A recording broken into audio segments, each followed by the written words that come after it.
Selamat pagi anak-anakku. Assalamualaikum warahmatullahi wabarakatuh. Selamat bertemu lagi anak-anakku kelas 9. Pada pertemuan hari ini kita akan membahas materi IPS kembali. Pertemuan kita adalah pertemuan yang ke-8, di mana pada pagi hari ini kita akan melanjutkan pada bab berikutnya, yaitu bab 2, dengan materi perubahan sosial budaya. Silakan anak-anakku mempersiapkan terlebih dahulu buku paket beserta buku catatannya. Anak-anakku, pada pertemuan hari ini kita akan membahas 2 materi pokok, yaitu yang pertama, bentuk perubahan sosial budaya, yang kedua, faktor penyebab dan faktor penghambat perubahan sosial budaya. Adapun tujuan pembelajaran pada pagi hari ini adalah, setelah kalian mengikuti pembelajaran pada pagi hari ini, maka diharapkan kalian dapat mengetahui pengertian perubahan sosial budaya. 2. Menjelaskan bentuk-bentuk perubahan sosial budaya. 3. Menyebutkan faktor penyebab perubahan sosial budaya. Dan yang keempat adalah menyebutkan faktor penghambat perubahan sosial budaya.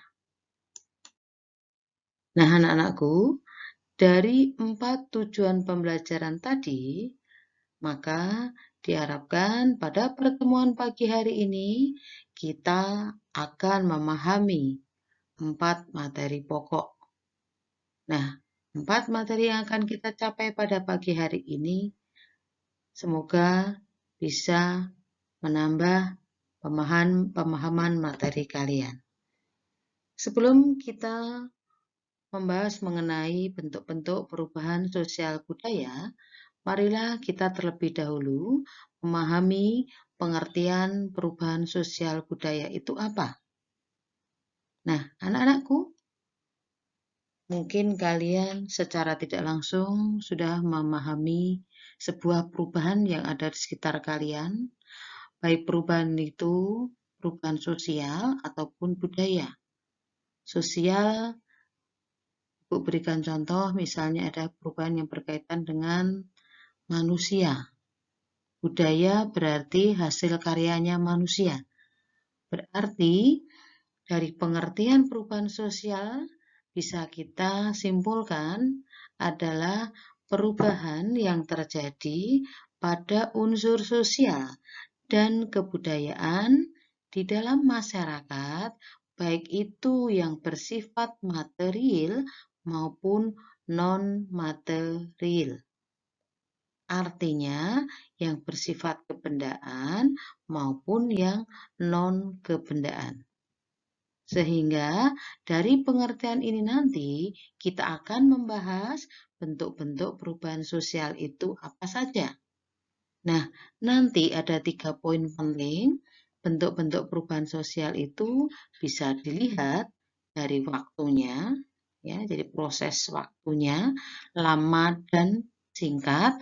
Kemudian pengaruhnya itu bisa berpengaruh besar dan kecil, sedangkan dilihat dari perencanaannya itu nanti juga ada 2, yang direncanakan dan tidak direncanakan. Ya, kita bahas materi yang berikutnya adalah bentuk-bentuk perubahan sosial budaya. Yang pertama, apabila dilihat dari waktunya, maka perubahan sosial budaya yang terjadi di masyarakat itu bisa bersifat lambat atau evolusi, atau yang kedua bersifat cepat atau revolusi.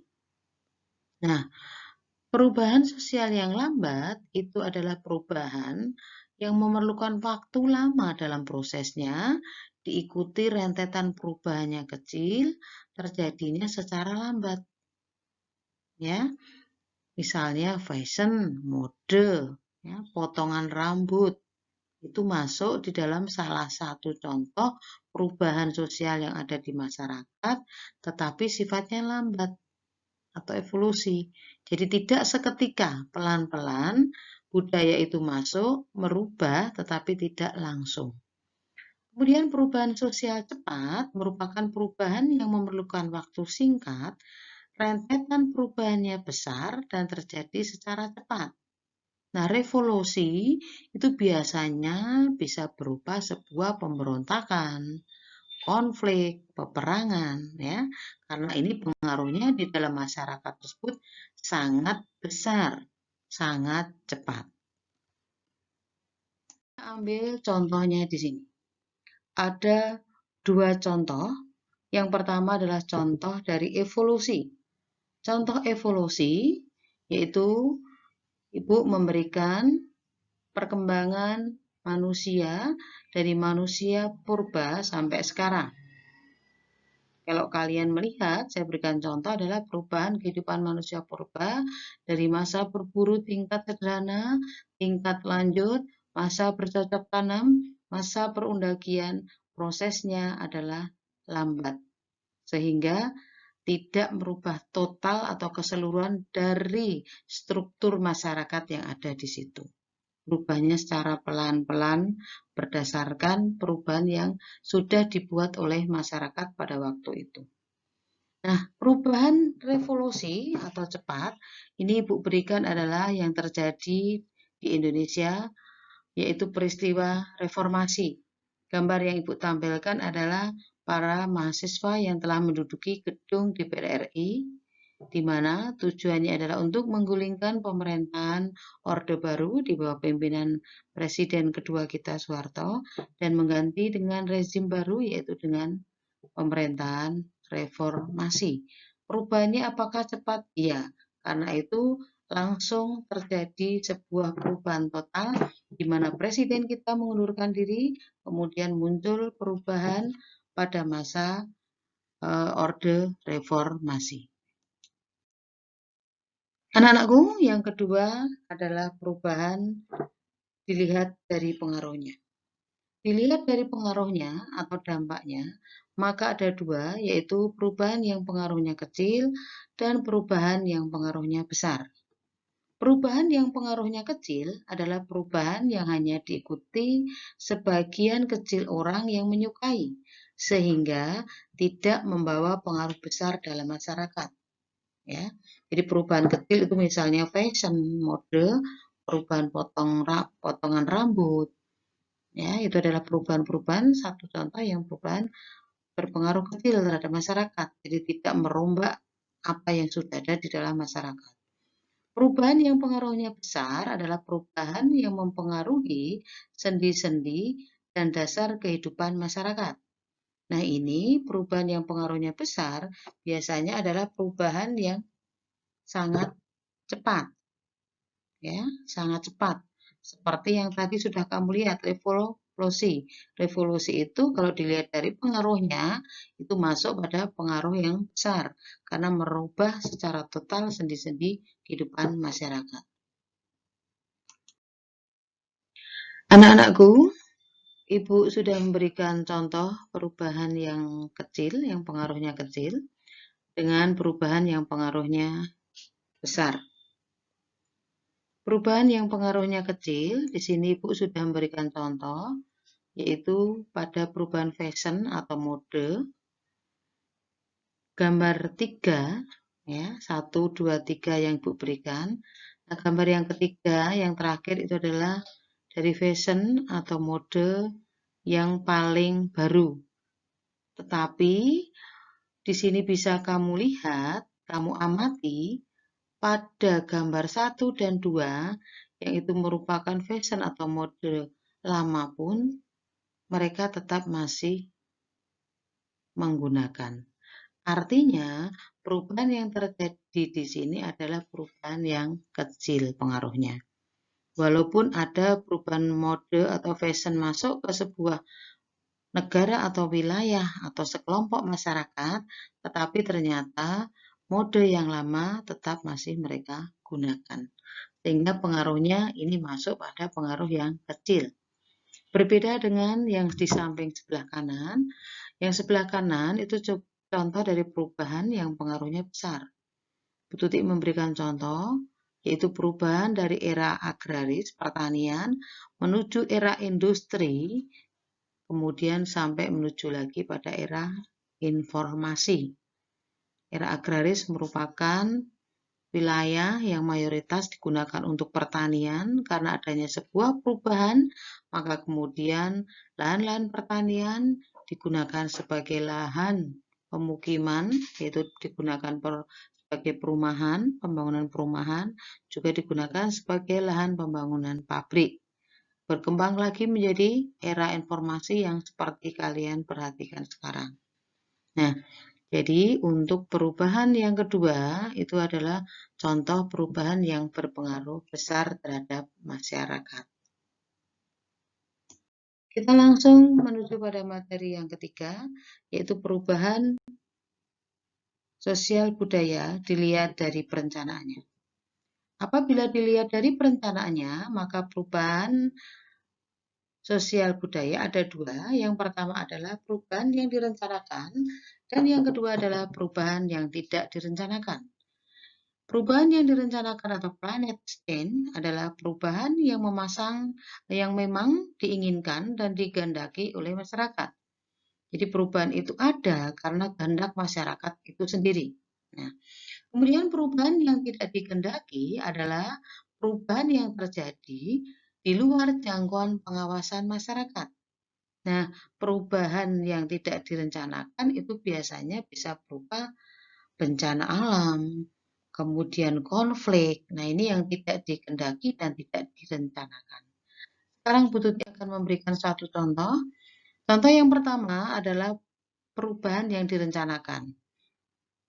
Tolong anak-anak amati. Di situ adalah perubahan yang direncanakan adalah pembangunan jalan tol. Ya, pembangunan jalan tol itu adalah sebuah perubahan yang sudah direncanakan. Artinya apa? Memang sudah dikehendaki oleh masyarakat untuk menuju sebuah kemajuan.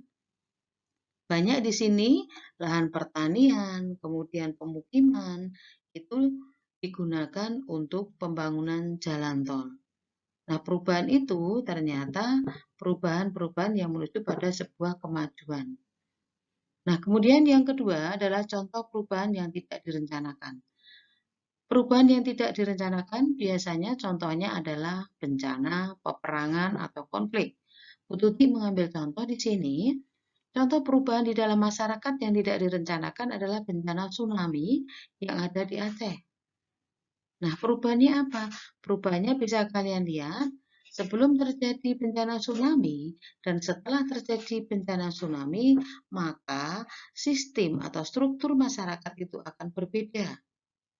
Nih, kita ambil contoh sebelumnya mereka nelayan hidup di pinggir-pinggir pantai, sangat banyak komunitasnya, tetapi setelah terjadi bencana tsunami, maka daerah tersebut menjadi rata dengan tanah. Nah, untuk membangun kembali maka diperlukan waktu yang sangat lama. Itu tadi adalah contoh-contoh bentuk-bentuk perubahan sosial yang ada di masyarakat, dilihat dari waktunya, dari pengaruhnya, dan dari perencanaannya. Ya, kita lanjutkan pada materi berikutnya adalah faktor penyebab dan penghambat perubahan sosial. Faktor penyebab bisa dikatakan sebagai faktor pendorong adanya perubahan sosial budaya di dalam masyarakat. Yang pertama adalah bertambah dan berkurangnya penduduk. Penduduk bisa bertambah karena proses natalitas, yaitu kelahiran, ataupun karena perpindahan. Di sini perpindahan adalah yang masuk pada imigrasi.